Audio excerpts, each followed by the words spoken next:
Oke, kali ini aku bakal bahas satu konsep yang sedikit tricky, yaitu tentang evolusi divergen, konvergen, dan paralel. Coba kita lihat apa perbedaannya. Kita mulai dulu yang paling gampang, apa itu evolusi divergen. Jadi evolusi divergen ini kurang lebih kayak, kalau kalian mikir kalau evolusi itu seperti apa, ya kayak gitu, kurang lebih. Kebanyakan, aku asumsikan kita memikirkan hal yang sama, maka ya seperti itu. Oke, coba kita bahas. Let's say kita ada satu nenek moyang dan nenek moyang ini kemudian dia berevolusi, dia mengalami spesialisasi gitu. Maka sebutlah dia pertama bercabang dulu jadi dua, terus kemudian cabangnya makin besar jadi empat, dan ya ada cabang lagi di sini, terus ini ada cabang gini. Oke, jadi kayak dari awalnya satu nenek moyang ini kemudian dia makin memisah-misah gitu. Jadi beberapa, misalnya ada spesies A, B, C, D, dan E yang makin lama mereka makin berbeda satu sama lain. Karena jadi divergen ini kan dari kata diverge yang artinya ya bertemu gitu kan. Kemudian diverge memisah, kok bertemu, memisah gitu. Jadi makin lama mereka makin memisah, makin berbeda gitu. Akibatnya ya spesies A, B, C, D, dan E ini sangat akhirnya berbeda satu sama lain. Kemudian kalau kita ngelihat lagi evolusi konvergen, jadi kalau kita lihat kata divergen ya diverge, konvergen dari kata converge, yang artinya bertemu. Seperti apa? Misal nih, sebutlah kita ada pohon filogenetik seperti ini. Oke, kita ada spesies A, B, C, D, sama E. Let's say kita fokus di sini spesies A dan spesies D.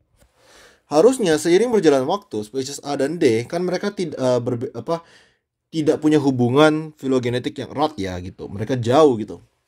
Tapi entah kenapa sifat dari A dan D itu makin lama makin mirip gitu. Seiring berjalannya evolusi, mereka itu makin lama makin mirip gitu. Sampai ya seakan-akan mereka tuh berusaha ketemu di tengah gitu. Menjadi satu. Tapi mereka nggak bertemu. Maksudnya kayak mereka tuh sifatnya mirip. Jadi A sama D itu sifatnya mirip. Kalau kalian nonton videoku sebelumnya, kalian bakal ingat bahwa ini konsep yang sama dengan analogi, ya nggak sih gitu. Jadi, iya, analogi itu adalah hasil dari evolusi konvergen, salah satunya. Oke, analogi adalah hasil dari evolusi konvergen. Jadi jangan salah.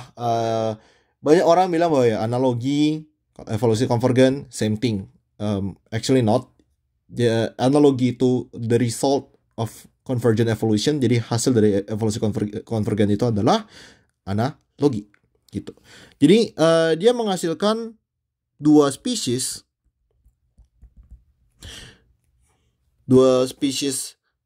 tidak terkait menjadi mirip. Mungkin aku kasih definisi di sini dikit ya. Di sini tuh satu spesies menjadi beberapa spesies distinct. Itu spesies yang berbeda. Oke, sekarang kita coba bahas evolusi paralel. Jadi dari kata paralel ya, paralel itu kan dia dari kata paralel yaitu tidak bertemu. Dia itu tidak bertemu tapi dia berjalan segaris. Evolusi konvergen sama divergen ini kan gampang ya bedanya. Tapi paralel dengan konvergen ini agak sulit membedakannya karena kita butuh konteks filogenetik di sini. Jadi konvergen paralelnya agak sulit bedain. Coba kita lihat bedanya gimana.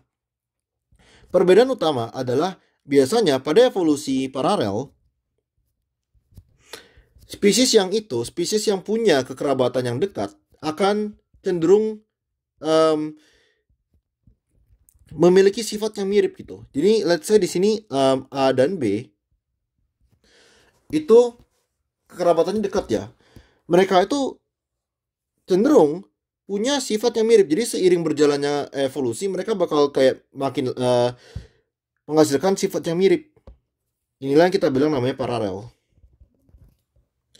Bisa jadi sifat yang mirip itu karena homologi mereka, karena sifat yang mereka sharing dengan most recent common ancestor mereka gitu. Jadi spesies yang berkerabat dekat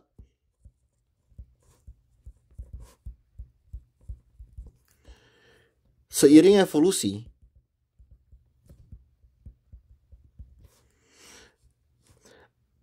menjadi tetap memiliki sifat serupa, Mungkin aku definisikan sebagai berikut. Tapi garis besar di sini adalah mereka berkerabat dekat. Oke, sedangkan ini tidak terkait, jadi tidak berkerabat. Bedanya konvergen tuh mereka tidak berkerabat dekat. Masanya ya istilah berkerabat dekat dan berkerabat jauh ini cukup relatif ya. Kayak kita perlu pembanding gitu. Oke, biasanya evolusi paralel ini juga bisa sifatnya analogi ya. Oke, kita bakal lihat contohnya di bawah. Kita start dulu dari evolusi divergen. Yang paling gampang. Jadi contoh paling terkenal dari evolusi divergen adalah bentuk paruh dari burung finch. Di mana awalnya teori dari Darwin adalah burung finch yang tiba pada Pulau Galapagos itu adalah satu spesies saja. Tapi seiring waktu, karena di Galapagos ini banyak banget ecological niche yang masih belum diisi dengan dengan spesies lokal, maka burung finch yang tiba itu kemudian berdiversifikasi menjadi banyak spesies burung finch yang mereka ya sangat jadi berbeda ya satu sama lain. Bentuk dari paruh mereka itu contohnya kita bisa lihat ya, beberapa paruh mereka ada yang gunanya untuk sifatnya crushing, ada yang probing, ada yang tajam dan lain-lain gitu. Ini adalah contoh evolusi divergen. Kita lihat lagi contoh dari evolusi konvergen. Di sini kita ada contoh misal tumbuhan euphorbia dan kaktus. Oke, jadi tumbuhan euphorbia dan kaktus kalau dilihat sekilas mirip banget ya. Mereka secara kelihatan mirip, tapi mereka sangat berbeda. Jadi kaktus itu dari kelat Caryophyllus mana di sini? Oke, Oke, ini tuh si Euphordiales. Nah, ini si kaktus. Caryophyllus ya gitu. Mereka tidak berkerabat dekat gitu. Mereka tidak berkerabat dekat tapi menghasilkan sifat yang mirip. Jadi seakan-akan mereka tuh converge, mereka bertemu di satu titik gitu. Nah, ini istilah konvergennya. Kalau kita lihat ya secara mereka kenapa menghasilkan sifat yang kayak gini? Karena bentuk tubuh yang seperti ini, yang sukulen, batang yang tebal, menyimpan air, terus habis itu daun tereduksi, itu bentuk tubuh yang sangat menguntungkan ketika kalian hidup di kondisi yang panas. Jadi baik euphorbia maupun kaktus, mereka hidup di kondisi yang serupa. Mereka hidup di gurun di mana airnya dikit gitu. Makanya mereka menghasilkan ciri tubuh yang mirip. Tapi bukan berarti mereka berkerabat dekat. Di sini kita bisa lihat salah satu cara untuk membedakan euphorbia dan kaktus. Selain kalian bisa ngelihat daunnya di sini, ya ini daunnya distintif banget ya. Biasanya kaktus tidak ada daun seperti ini, euphorbia bisa jadi ada. Adalah kalau kaktus, kebanyakan daunnya itu mereka punya struktur yang kita namain areol. Oke, yang warna putih ini areol. Sedangkan pada euphorbia biasanya nggak ada. Harusnya nggak ada sih di semua euphorbia. I might be wrong, tapi setahuku perbedaan utama yang bisa dilihat seperti itu. Dan euphorbia itu menghasilkan struktur bunga yang aku nggak ada gambarnya di sini, yang sangat distinct daripada bentuk bunga dari kaktus. Oke, jadi ini tadi evolusi konvergen. Mereka bertemu di satu titik. Sedangkan kalau kita lihat evolusi paralel, kita bisa lihat di sini aku ada dua contoh.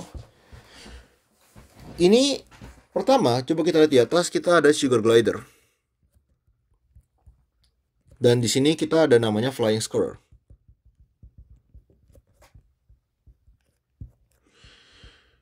Nah, sugar glider dan flying squirrel ini kelihatannya mirip banget ya. Kayak mereka kan punya membran gitu yang digunakan untuk gliding. Untuk mereka nggak bisa terbang ya, tapi mereka gliding doang di udara gitu. Tapi kalian perlu ketahui satu hal, bahwa sugar glider dan flying squirrel itu tidak punya kekerabatan yang sifat ini itu munculnya secara independen. Oke? Jadi sugar glider dan flying squirrel ini tuh mamalia tapi pada cabang berbeda. Jadi mamalia kita abaikan ini karena ini mamalia yang udah punah. Kita punya Nah, kita punya 3 cabang utama dari mamalia. Kita pertama ada monotremata, terus kita ada eutheria, dan ada metatheria. Nah, metatheria itu mamalia marsupial atau yang berkantung. Kita adalah mamalia plasental, mamalia yang punya plasenta. Oke, termasuk manusia. Nah, flying squirrel itu dia adalah mamalia plasental ya. Ini adalah mamalia plasental, sedangkan ini adalah marsupial. Mereka menghasilkan ciri tubuh seperti ini secara analogi, tapi karena kekerabatan mereka mendekat, kita bilang ini sebagai suatu evolusi paralel. Sama halnya dengan Tasmanian tiger yang ini, sama ya wolf, serigala biasa. Wolf merupakan mamalia plasental, sedangkan Tasmanian tiger ini adalah marsupial. Mereka kebetulan aja menghasilkan ciri tubuh yang serupa. Karena apa? Ya ciri tubuh dari sugar glider dan flying squirrel ini digunakan untuk mereka biar bisa gliding kan. Sedangkan ciri tubuh dari Tasmanian tiger dan wolf ini dihasilkan karena mereka butuh untuk ini ciri tubuh dari carnivore yang dibutuhkan untuk menangkap mangsa. Oke, jadi seakan-akan mereka tuh jalannya hand in hand gitu loh. Mereka punya kekerabatan yang dekat dan mereka menghasilkan sifat yang mirip. Oke, sekali lagi evolusi konvergen dan paralel ini agak sulit dibedakan kalau kalian tidak ada dasar filogenetiknya. Kalian perlu bukti filogenetik untuk membuktikan apakah mereka itu konvergen atau paralel. Bahkan pada beberapa kasus evolusi konvergen dan paralel itu juga diperdebatkan. Sebagai contoh, kalau kalian nonton videoku yang sebelumnya, yaitu video analogi tentang homologi dan analogi, salah satu contoh yang aku pakai adalah tentang mata dari gurita dan manusia di sini. Mata dari gurita dan manusia ini analogi karena mereka muncul secara independen. Tapi sampai sekarang, setauku masih diperdebatkan apakah mereka itu adalah mata dari gurita dan manusia ini. Apakah ini adalah suatu evolusi paralel? Apakah ini adalah suatu evolusi konvergen? Itu masih diperdebatkan. Oke? Jadi sekian video tentang evolusi divergen, konvergen, paralel. Semoga membantu.